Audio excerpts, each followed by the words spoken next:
बोला भाग्यशाली। आज 22 जनवरी है, 22 फरवरी है और गुरुवार का दिन है। हमारी पहली क्लास इस समय आनंदगंज चौबीसी की और दूसरी क्लास तीर्थंकर चरित्र की। जी हाँ, आनंदगंजी चौबीसी के विषय में हम 10वां अध्याय 10वां स्तवन इस समय कर रहे हैं। और इस स्तवन के अंदर शीतलनाथ भगवान की करुणा, कोमलता, तीक्ष्णता, इन तीनों गुणों की भगवान के अंदर कैसी उपलब्धि है, कैसे हम ये माने कि ये तीनों गुण परमात्मा में है। और दूसरी तरफ बात ये भी है कि परस्पर विरोधी दिखने वाले ये गुण किसी को परस्पर विरोधी लगते हैं तो वो विरोधी नहीं है, वे कैसे घट सकते हैं, ये बात यहाँ पर इन्होंने की है सर। तो इस विषय के अंदर मुख्य शब्द ही इस प्रकार दिए हैं। शीतल जिनपति ललित त्रिभंगी, विविध भंगी मन मोहेरे, करुणा, कोमलता, तीक्ष्णता, उदासीनता सो। ऐसे शीतलनाथ भगवान जिनके अंदर इतनी अपार करुणा भी है, कोमलता भी है, तीक्ष्णता भी है, उदासीनता भी। मात्र यही है ऐसा नहीं है, आप भी अलग अलग प्रकार के ऐसे अनेक गुण बना करके तीर्थंकर परमात्मा में बरोबर आप देख सकते हैं। क्यों ऐसा क्यों बोलते हैं हम तीर्थंकर भगवान के बारे में? क्योंकि तीर्थंकर ही जगत में एक ऐसे मात्र है कि जिनके अंदर ये सब गुण जो है समाविष्ट हो जाते। क्यों हो जाते हैं? जिन्होंने भी अपने चारों घाती कर्मों का समूल संपूर्ण क्षय कर लिया हो, उनके अंदर अवश्य रूप में होंगे, इसमें कोई दो राय नहीं। क्योंकि जब संपूर्ण ज्ञानावर्णीय कर्म का क्षय हो जाता है, दर्शनावर्णीय कर्म का क्षय हो जाता है, और सबसे बड़ा जो चार मोहनीय कर्म क्षय हो, और मोहनीय कर्म के अंदर इतने अनंत गुण है, इतने अनंत गुण है कि जो जीव के लिए स्वयं आचरणीय, आचरणीय होने के कारण स्वयं जीव इसका आचरण करते हैं। और इस आचरण के आधार पर यहाँ पर एक नहीं सब गुणों का समावेश होता है, ये गुण घटते हैं। तो कौन सा गुण है, कैसे कैसे गुण है, आप कैसे कहेंगे समझने के लिए? जैसे करुणा की बात की, सर्व जंतु हित करनी करुणा, जगत के समस्त जीवों का के ऊपर उनकी करुणा है। कर्म विदारण तीक्षण है, अब कर्म का छेदन करना है तो उनको, उस आत्मा को कठोर और कठिन बनना ही पड़ेगा। बांधे हुए कर्मों के ऊपर आप दया नहीं दिखाएंगे, ख्याल है? तो यहाँ पर आचारांग सूत्र में भी ये बात वहां पर कही गई है कि इधर आत्मा है और इधर आत्मा के साथ में चारों तरफ जो है ये सब कर्म ही कर्म यहाँ पर आपको दिख। अब ये कर्म कैसे कैसे कर्म है सब, किस किस प्रकार के कर्म?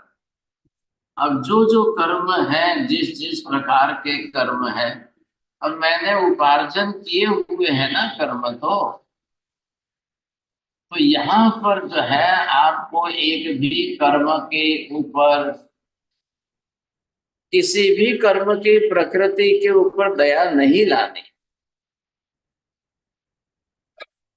अब ये जो कर्म जिस प्रकार के हैं, इन कर्मों का क्षय करने के लिए आत्मा को कठोर और कठिन बनना ही पड़ेगा। क्यों बनना पड़ेगा? ये सभी कर्म जो है, ये कर्म है ही क्या? ये आत्मा के अरि है, समझ लीजिए आप। कर्म ही आत्मा के अरि है, दूसरे और किसी को अरि कहने की कोई आवश्यकता नहीं। कोई किसी बेटे के लिए बाप अरि नहीं होता है, किसी बेटी के लिए माँ अरि नहीं होती है, किसी पत्नी के लिए पति अरि नहीं होता है। यहाँ कर्म है, कर्म प्रकृतियां हैं, इनके अंदर आप समूल परिवर्तन कर लो, अक्षरी इसी का क्षय कर। अब जब घर में चोर घुस गए हैं, ये जो है कर्म अरिरूप करीबी है। ये अरि का हमने सीधा यहाँ पर अर्थ किया है, ये आत्मा के शत्रु है। और ऐसे शत्रुभूत कर्म जब आत्मा के अंदर घुसे हुए हैं, कब से है, कितने काल से, सागरोपमों से ये कर्म आत्मा। इतना लंबा सागरोपमों का काल निकल गया और ये आत्मा के गुणों को दबाकर दबोच करके बैठे। अब आत्मा के गुण को प्रकट होने देना ही नहीं चाहते, ऊपर से गुण को विकृत करके विपरीत करके अब वे उन गुणों से विपरीत भाव प्रकट करते हैं। इसलिए यहाँ पर महामंत्र नवकार के अंदर सबसे बढ़िया पहला पद जो दिया है, अब वो ऐसे अरि जो हैं, इन अरियों का जो हनन करने की क्रिया करे, ये है अनंत हनन करने की क्रिया। अब इसी से आत्मा क्या बनेगी, वो अंदर अरिहंत बनेगी।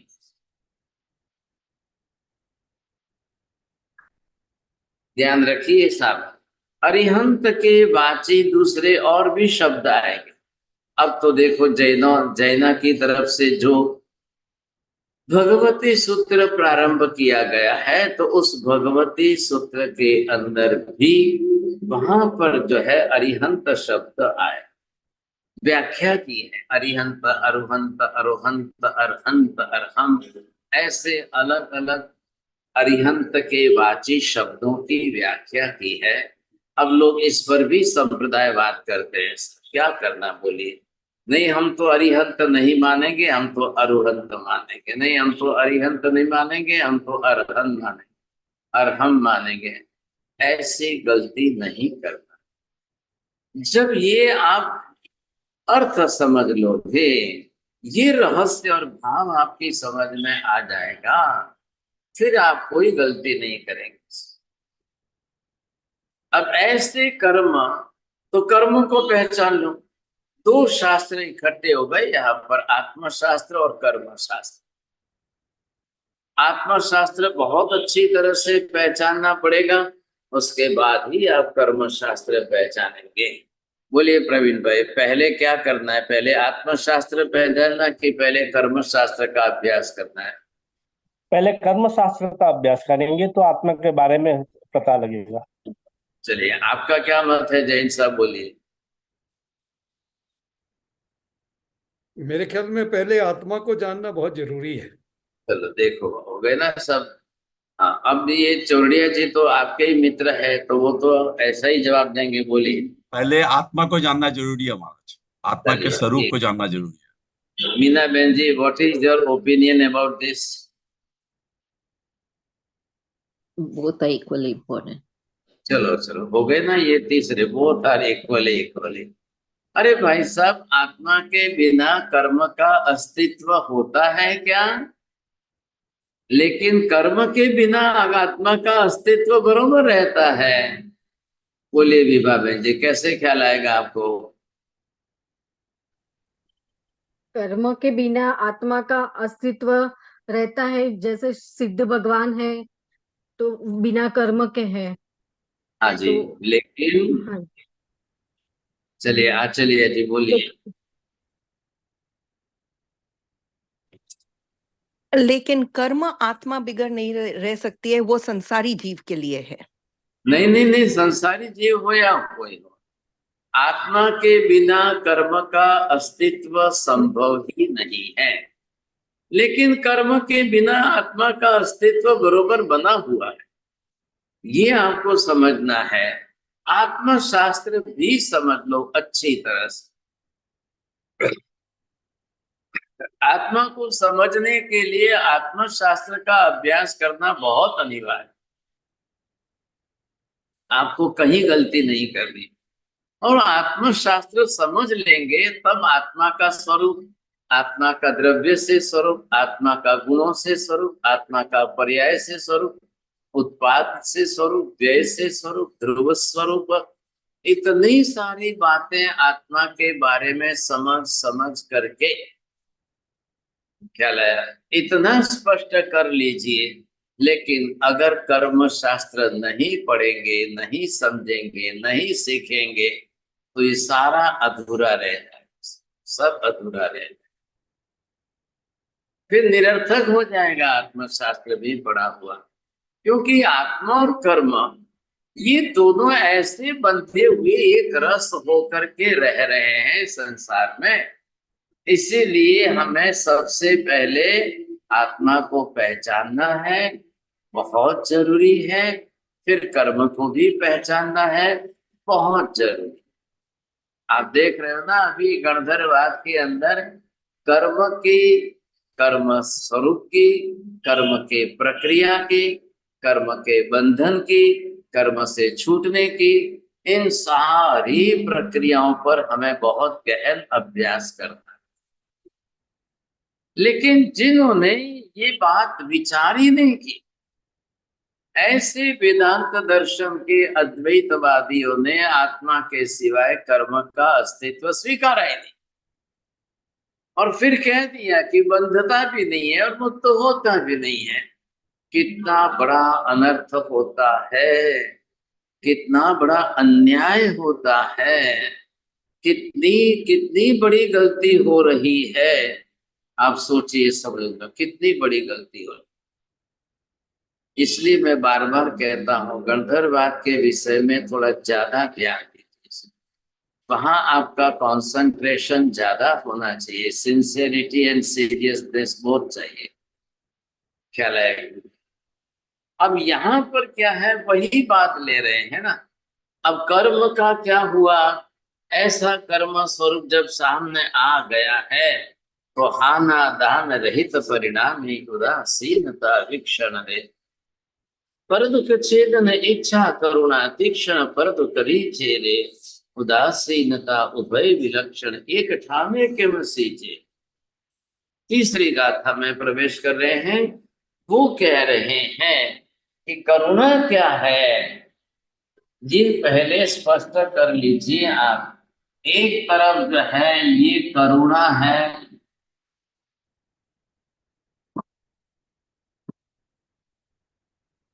इसी करुणा की बात वीक्षण करते हैं, और फिर जो है तीक्ष्णता, इसी के साथ इन्होंने तीक्ष्णता जो है दी।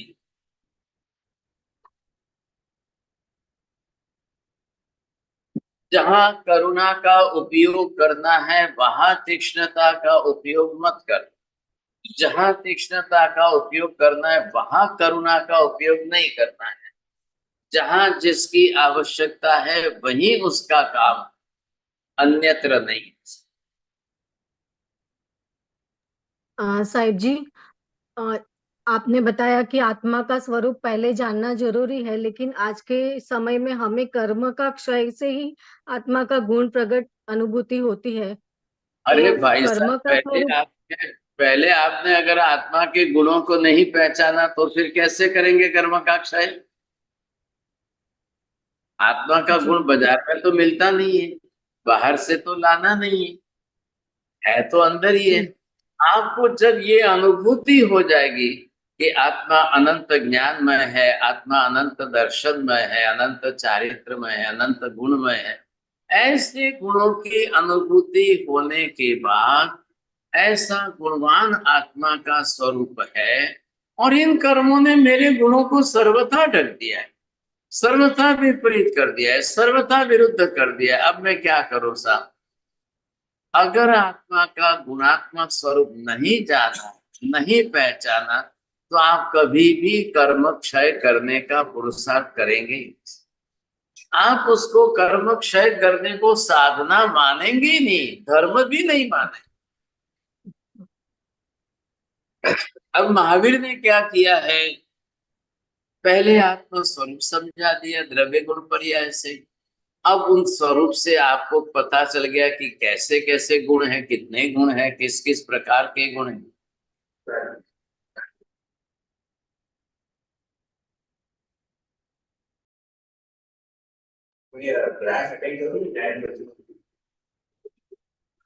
अब यहाँ पर क्या बताया है आपको कि इस प्रकार के ऐसा आत्मा का स्वरूप है, ऐसा आत्मा का गुणात्मक स्वरूप है। ओ हो, अब आपको पता चले कि वाह भाई वाह, वाह भाई वाह, वाह भाई वाह। इतना इतना बड़ा, इतना विशाल स्वरूप आत्मा का है, और ऐसे ऐसे कर्मों ने मेरे गुणों को दबा दिया है। ऐसे ऐसे कर्मों ने, इतने प्रमाण में कर्मों ने, इतने लंबे काल से, इतने जन्मों से, ओ हो, इन कर्मों ने मेरी आत्मा को कैसा दबा दिया, कैसा दबा दिया। अब मैं क्या करूं बताइए, अब मैं क्या करूं। जान जाएंगे, ज्ञान हो जाएगा, समझ में आ जाएगी, फिर तो कोई प्रश्न ही नहीं है। फिर देखो आत्मा इतना भगीरथ पुरुषार्थ करेगी, आत्मा इतना प्रबल पुरुषार्थ करेगी। चलिए देखिए ना, महावीर स्वामी ने 12.5 बरस तक कितना पुरुषार्थ किया। क्यों किया, क्यों किया बताइए।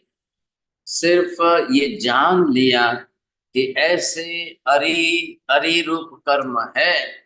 मैं ये पूछता हूँ विभा बहन जी, आपके घर में कोई दिल्ली का ठग घुस जाए, कोई चोर लुटेरा घुस जाए, तो क्या आप चैन से सोते रहोगे?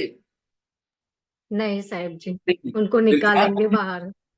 पता चल जाए कि आपको, अरे अरे अरे अरे अरे, ये तो ऐसा चोर है, ये तो ऐसा लुटेरा है, ये तो ऐसा है, ओहो, तब आप क्या करोगे सोचिए।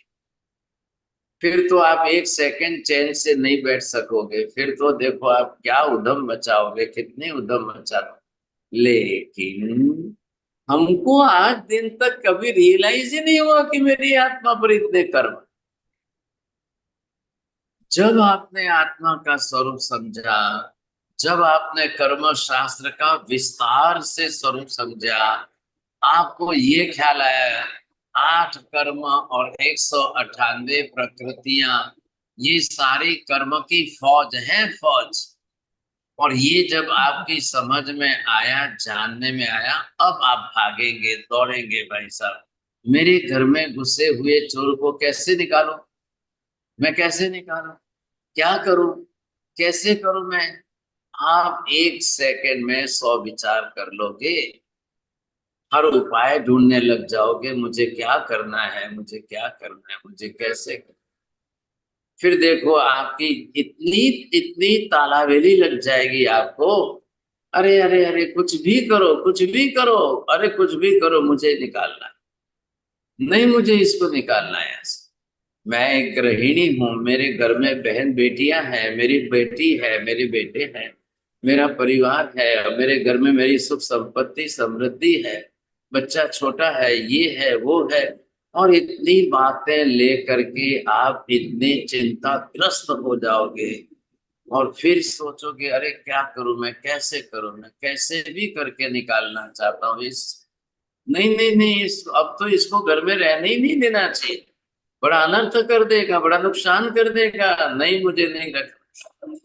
तब आप जो है ये क्रिया, जो हनन की क्रिया है, ये कर्म कितना नुकसान करते हैं सोचिए। अरे भाई, कौन बना रहा है उसको, ठग किसने बनाया, उसको चोर किसने बनाया, उसको लुच्चा किसने बनाया, उसको लुटेरा किसने बनाया, किसने बनाया उसको? कर्म ने ही तो बनाया है ना।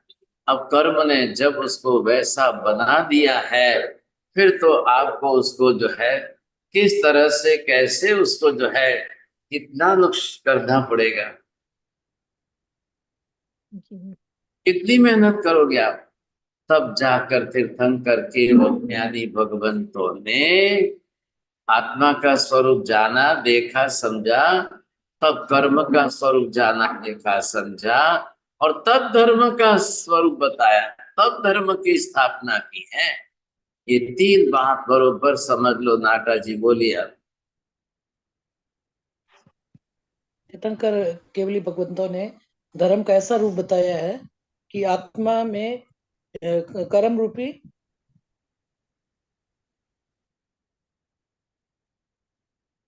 आप पहले क्रम बैठाइए, कैसे बोलेंगे? सीमा बहन जी बोलिए।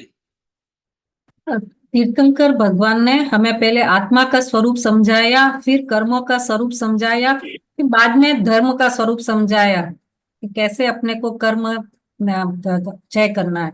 कर्म धर्म कब आया? आत्मा स्वरूप कर्म स्वरूप जब दोनों समझ गए, कर्मों ने ऐसे आत्मा का स्वरूप ढक दिया, आत्मा गुणों को दबा दिया है, दबोच लिया है, गुणों को विपरीत कर दिया है, गुणों को विरुद्ध कर दिया है, गुणों को विकृत कर दिया है। ये सब जानने के बाद ही अब जो है ऐसा धर्म बताया भगवान ने, ऐसा। I think so you are also knowing that always the medicine will be according to the disease. The medicine must be effect to the disease, so the disease will disappear and the person should be the recoveries. So always any other pharmaceutical companies, those who are making the medicine, the very first of all they should research on that. They must research on that. Either that type of medicine or which type of medicine is effective on that disease. Is it effective or not? तो ये जब सारी study करेंगे ना, pharmaceutical कंपनियां research करेंगे, तब जाकर के बनाएंगे। You might also knowing that how the COVID vaccine, it comes in existence, how it happens after such type of research. But the shortest of the period for the research, it was not possible for any other company to do the research report in very few time. यहाँ पर महावीर केवल ज्ञानी है ना, ये विशेषता है। तो महावीर केवल ज्ञानी है, उनको केवल ज्ञान के योग से रिसर्च करने बैठना नहीं है। अब उन्होंने केवल ज्ञान से आत्मा स्वरूप ऐसा है, द्रव्य स्वरूप ऐसा है, गुणात्मक स्वरूप ऐसा है, पर्यायात्मक स्वरूप ऐसा है, उत्पाद स्वरूप ऐसा है, ध्रुव स्वरूप ऐसा है, each and every detail they know very well. अब जैसा गुणों का स्वरूप देखा, उसके ऊपर आवरणीय कर्म को देखा। अब वो जो सारी कर्म का आवरण उस पर देखा, और इस कर्मों की इफेक्ट क्या हुई, किस कर्म से आत्मा का कौन सा गुण दब गया, अब किस कर्म से आत्मा का किस गुण का नुकसान, कितना नुकसान। The research pharmaceutical company should know what type of the damage from the disease in the patient, you see. Because anyhow we want to save the patient. But the patient who is suffering from the disease. So now, shall we do some effect to the patient? Can we increase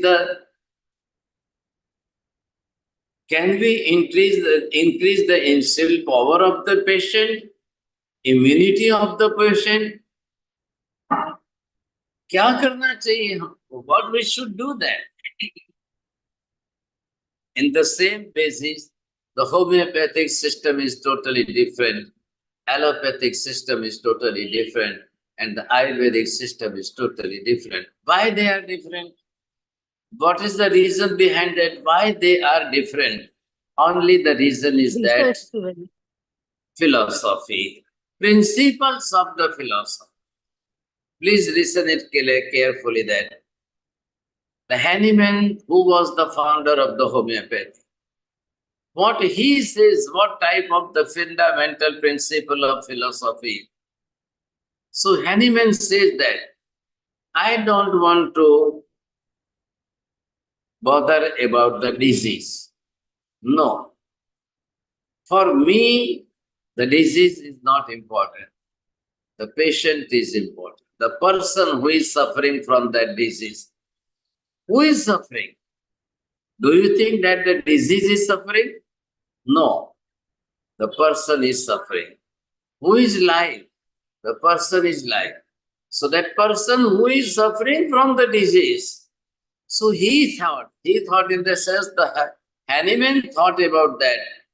If I will increase, if I will increase the immunity of the person, the particular metabolic system which is system of the person, and the resistance power of the person. So what should I give to the person that how it can create its own resistance power? I am not making all the medicines for the symptoms of the disease. I am giving to the support to the person that because he is the suffering. Because he knows very well that immune system is in the person, it is not in the disease. Resistance power, it is in the person, it is not in the disease. Metabolic system, it is in the person, it is not in the disease. Then why should I bother about the disease? My first attempt to try to that, how to increase this type of immunity of the person and the resistance power of the person. This is already there. But I want to increase in such percent. It is there, no doubt. So that's why the Hanuman principle says that body heals itself. But we should support to the body. We should support to the strength of the body. We must give some such support to the immunity of the person.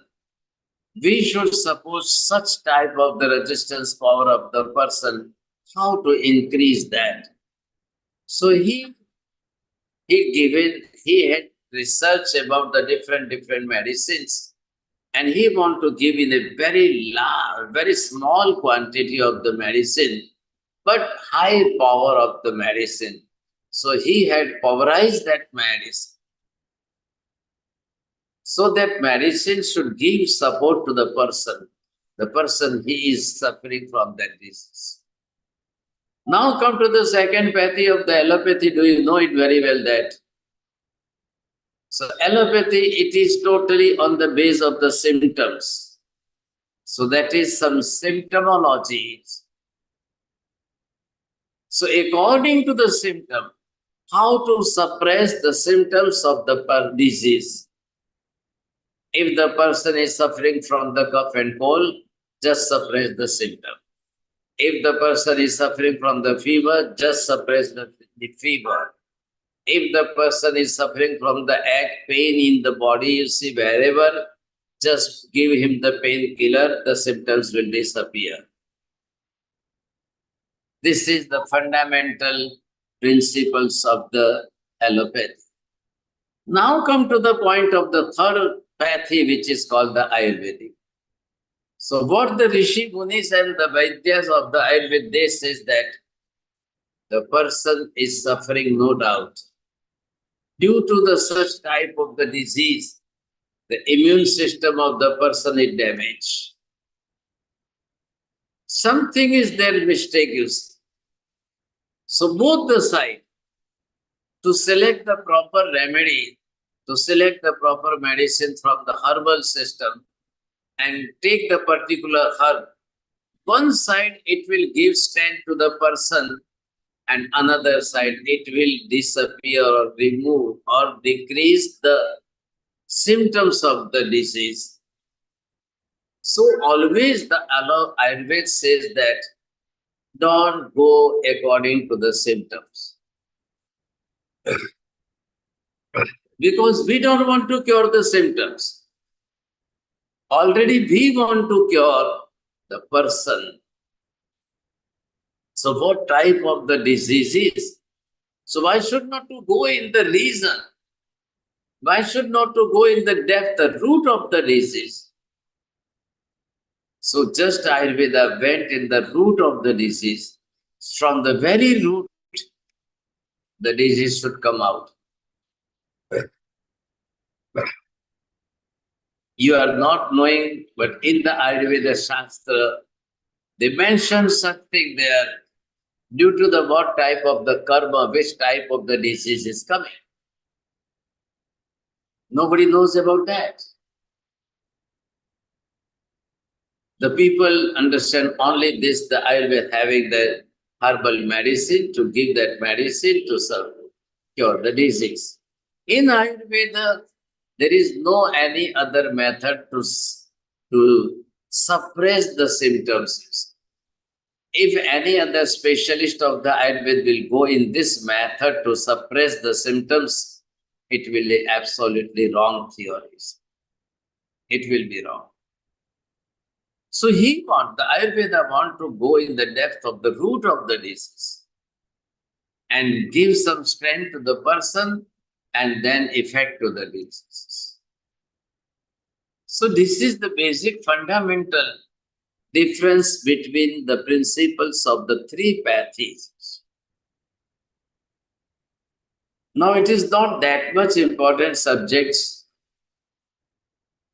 to ask everybody for what is the difference between the three pathy, what type of the basic fundamental principles of the different pathies you see.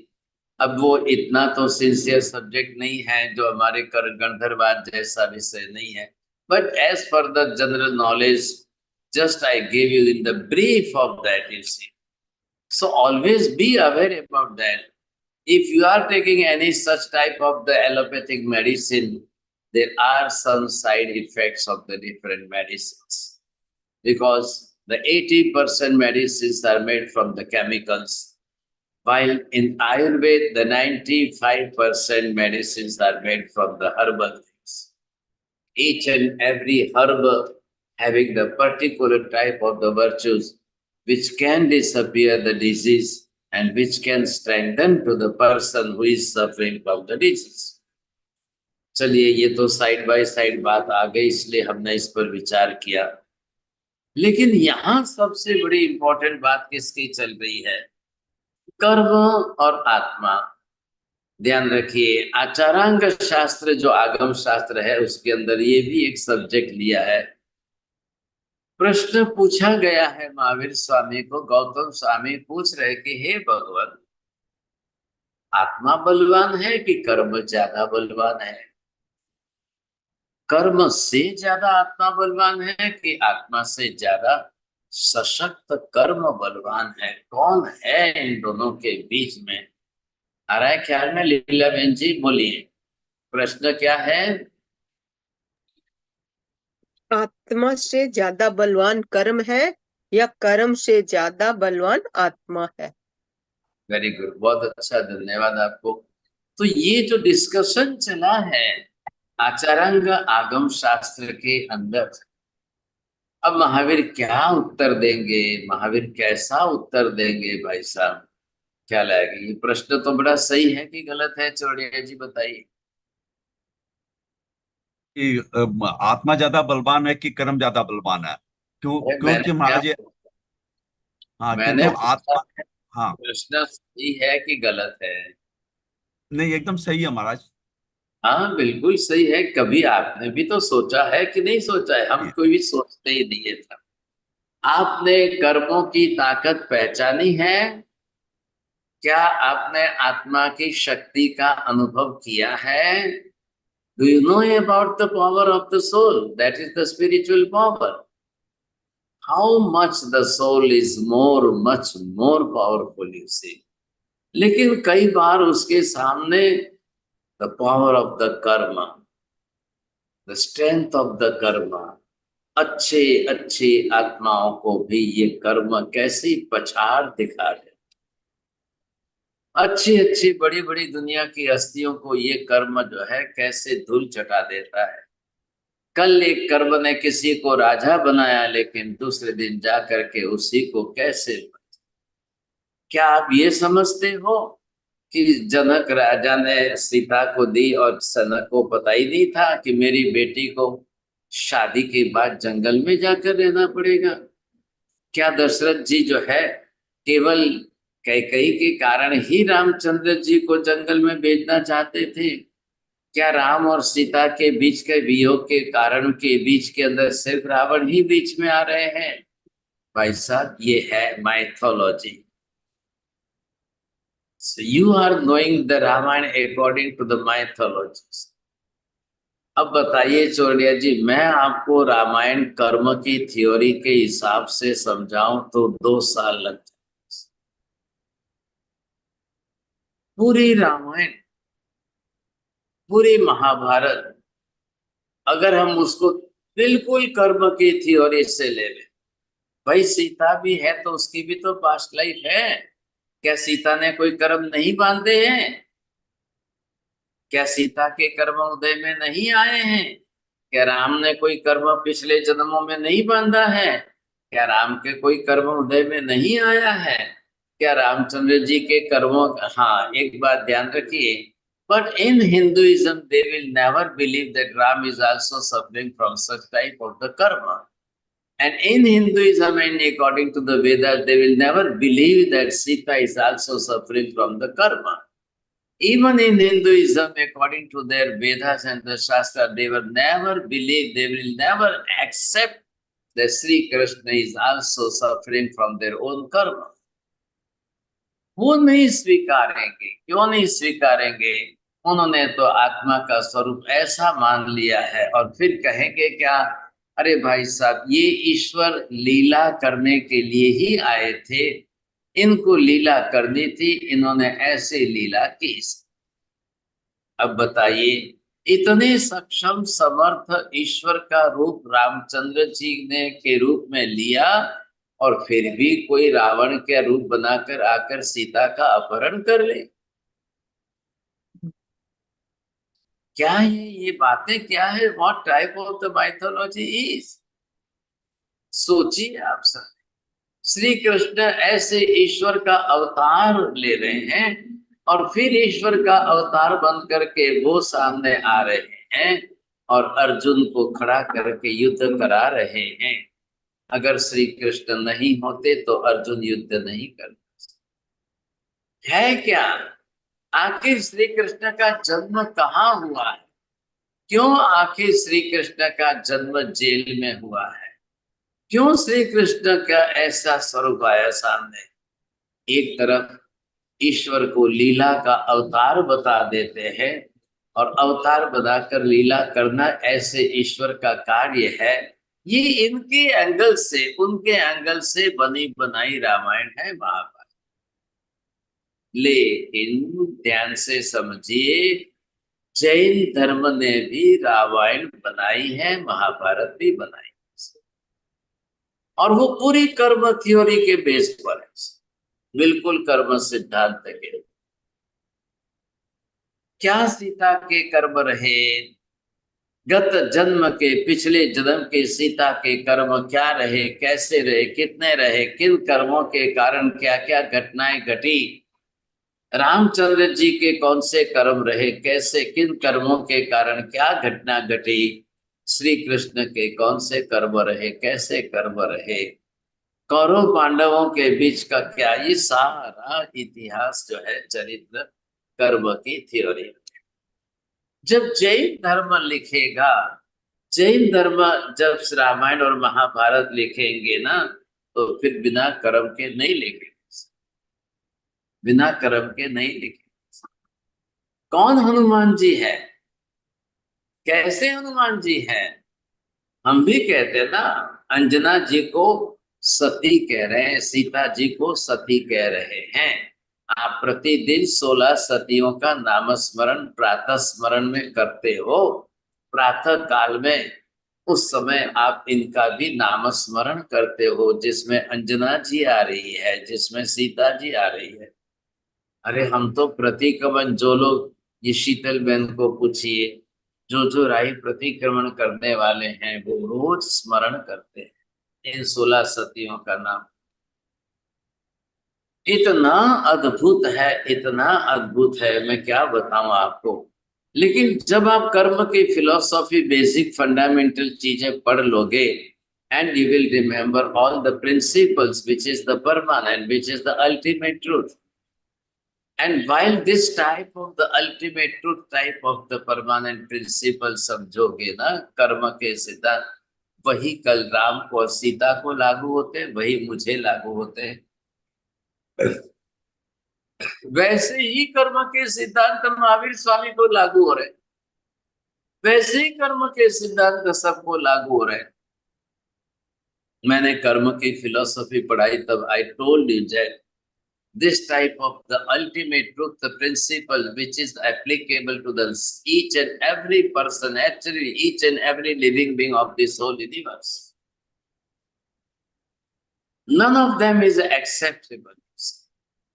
संसार के अंदर एक भी जीव कोई कर्म सिद्धांत का एक्सेप्शन नहीं है। 5 समवायी कारणों के अंदर 5वां समवायी कारण कर्म का सिद्धांत बताकर महावीर ने स्पष्टता की। अब देखो, कभी साल 2 साल के बाद मौका मिल जाए और कोई टाइम स्लॉट हमारा खाली हो जाए, तब आप कहना छोड़िए दे, फिर आपको कर्म सिद्धांत के अनुसार रामायण जो है वो समझाएगा। लेकिन 2 साल लगेंगे उसको भी समझने में। अब कितने लगेंगे मैं नहीं कह सकता हूँ, अंदाज से 2 तो कह दूं, पहले ही समझेगी रामायण बहुत के अच्छा अंदर। लगेगा, बहुत अच्छा लगेगा रामायण महाभारत। हाँ वो पे, लेकिन अगर ये इधर इधर थियोरिटिकल है, उधर प्रैक्टिकल आएगा। आप समझ गए ना, कर्म फिलोसॉफी के शास्त्र में you are learning each and everything theoretical, philosophical, but when you will listen the mythological stories, the characters of the person you see, तब आपको प्रैक्टिकल रूप में समझ में आएगा। लेकिन प्रैक्टिकल समझते समय थियोरिटिकल प्रिंसिपल अगर सामने नहीं आए तो फिर खाली वो स्टोरी रह जाएगी, फिर कुछ नहीं रहेगा। अब आप बोलते तो हो खुशबू बहन, मैं तो जब कोई भी विषय बोल दूंगा तो आप तो यही बोलोगे, हाँ आज ही शुरू कर दो, आप आज ही शुरू कर दो। आपकी बात बहुत अच्छी है, खुशी की बात है। अब जब जैसे करेंगे, देखो अब मैं तो भविष्य बता रहा हूं आपको, समझे कि नहीं, लेकिन you must realize, you must know about that such type of the शास्त्रास are already written in our Jain philosophy. हमारे the most scholar person in the ancient time, the very best scholars, those who have written this type of books, but unfortunately जब राम की रामायण और सीता का विषय और वाल्मीकि ने जिस तरह से लिखा है और वही पब्लिसिटी में आ गया है, तो who will bother about the Jain Ramayan? This is the particular topic of the Jain Ramayan. और दूसरी तरफ ये हो गई कंपैरेटिव स्टडी के अंदर, भाई साहब, the Hindu peoples are 100 crores and one side the Jain is only about the 1 crore, you see. The 1 crore population of the Jain community, whatever they will say, so who will believe that, is it the right or not? फिर controversy खड़ी हो जाएगी ना, फिर इतनी भारी controversy के अंदर आप लोग कहां से कहां पहुंच जाओगे, क्योंकि वो जो सुनी सुनाई बातें हैं वो आपके दिमाग में फिट है। बहुत ज्यादा सुन लिया है, बहुत ज्यादा सुन लिया है, तो वो दिमागों में फिट है। लेकिन कभी कभी न कभी you must consider that as a Jain religion and according to the karma philosophy, from the particular angle of the karma philosophy, how they have written the Jain Ramayana and Jain Mahabharat. अब ये तो तभी समझ में आएगा जब we will strive for that. चलिए साहब, क्या करेंगे, टाइम आगे भाग जाता है, घड़ी बहुत आगे चलती है, ये हमको कंसेप्ट समझना था। देखो आ गए जैन साहब मैदान में, बोलिए सर। जैन साहब, महाराज साहब, आपने बहुत जिज्ञासा उत्पन्न कर दी। हालांकि देख रहे हैं कि महाराज दशरथ का तो कर्म था, उसने मारा किसी को, तो वो जो है सफर किया। इसी तरह सबके होंगे, कुछ न कुछ तो होंगे महाराज साहब। बिल्कुल बिल्कुल, मेरे हैं, आपके हैं, महावीर के हैं। हमने हमारे यहाँ पर महावीर स्वामी का चरित्र लिखा गया, ये भी तो कर्म थ्योरी से ही लिखा गया है ना। 27 की इतनी स्टोरी जब सब लिखी गई है, तो it is absolutely due to the karma theories angle. और देखा जाए तो उन्होंने बहुत ही दुखदायक जीवन भी जिया है, ऐसी बात नहीं है कर्मों के चक्कर से। तो वो थोड़ा सा आप हमें ये संक्षिप्त फॉर्म में बताइएगा। आप जैसा भी कहोगे, लेकिन वो नहीं मानने को तैयार है। क्यों नहीं है? कि वेद वेदांत के हिंदुज्म के अंदर जैसा जैनों का कर्म शास्त्र है, वैसा उनके पास उनका कर्म शास्त्र नहीं है। सबसे बड़ा बेसिक फंडामेंटल डिफरेंस यहाँ आ रहा है कि while they have not such type of the karma theory just like the Jain karma philosophy, इसलिए फिर उन्होंने अपनी तरह से माइथोलॉजिकल ऐसा बना दिया। और वो बना करके, मैं I am using the proper word mythology, you might be understanding this type of word. Meena बहन ji can understand it very well that अब वो जो जिस तरह से आपने बना दिया है लोगों ने, अब वो उसी एंगल से चलेंगे। अब उनका बेस फिक्स हो गया, ईश्वर लीला करने के लिए अवतार लेते हैं, ईश्वर अवतार लेकर के लीला करते हैं। ये उनका फिलॉसफी का मेन सूत्र है। आ गई बात समझ में? अब उन्होंने they have already accepted that the Ram is the already is the God, already he is the God. Krishna is already is the God. Just they came from the heaven or salvation, you see. बस वो सिर्फ आए हैं, अवतार लिया है। अब क्या कहे भाई, उनकी बात अलग है, उनके पास कोई फंडामेंटल प्रिंसिपल नहीं है। जैनिज्म के अंदर सर्वज्ञों का ये बड़ा उपकार है कि each and everything is fundamental principle and which is ultimate truth, and which is as the ultimate truth, it becomes the permanent principle. Without the ultimate truth, it cannot be permanent principle.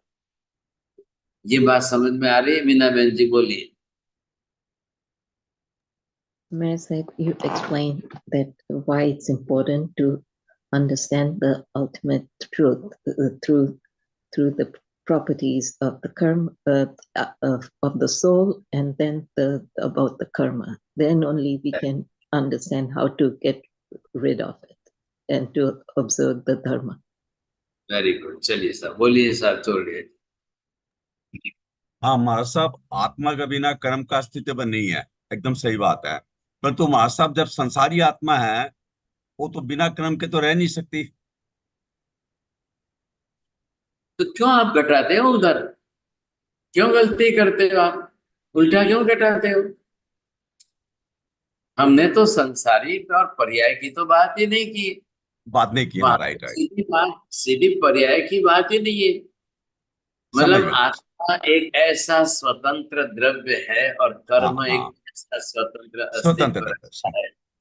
जब आत्मा बांधेगी नहीं तो कर्म बनेगा ही नहीं। Right right. लेकिन कर्मों का संपूर्ण क्षय हो जाने पर भी आत्मा का क्षय तो होता ही नहीं है कभी। आत्मा का अस्तित्व बना ही रहता है ऐसा। अब देखो आएगी ना बात, आगे भी हम डिस्कशन तो करेंगे ही करेंगे। नहीं, बिल्कुल सही बात बोली। अच्छा महाराज साहब, जो आत्मा अपने कर्मों के कारण चोर डाकू बन जाते हैं, तो उनका कल्याण फिर कैसे हो? भाई उनको रियलाइज करना पड़ेगा, उनको प्रतिज्ञा करनी पड़ेगी, उनको पाप का पश्चाताप करना पड़ेगा, उनको पाप का प्रायश्चित करना पड़ेगा, पाप की सजा भुगतनी पड़ेगी। जब उनको रियलाइज हो जाएगा तब उसमें बंधन में से छूटेंगे, तभी संभावना है, नहीं तो कोई नहीं। ठीक है। बोलिए मीना बहन जी। Maharaj, I want to tell my experience since few months what I've been doing the Swadhyay. All my numbers on the blood report got better. Very good. It's a very big miracle, you see.